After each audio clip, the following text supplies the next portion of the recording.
There's a pattern here. The governor is now have an education rewrite of the funding formula that everybody knows is discriminatory on the face of it. And his own education advisor says it meets 90% of what he wants, and he's still going to veto it. The governor wanted the Thompson Center with all the bells and whistles. We offered that to him, and he said he would not take it. There is nothing that would make him happy. Now, he just went through a legislative session where he got overridden by Democrats and Republicans in the House and the Senate.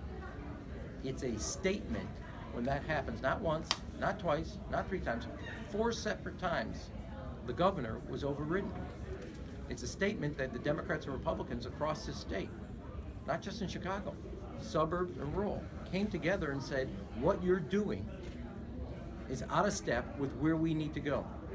And it's important now the state has a budget behind them. It's important now that that bipartisan coalition again funds education, increases resources, but does it on an equitable basis and looks to the kids that are poor and kids of color and ensures that they are not held back by the state, but encouraged in their educational success.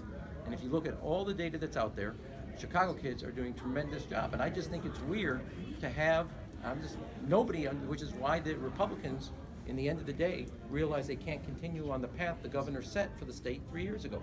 You cannot get something you agree to 90% of the time and then say you're going to veto it.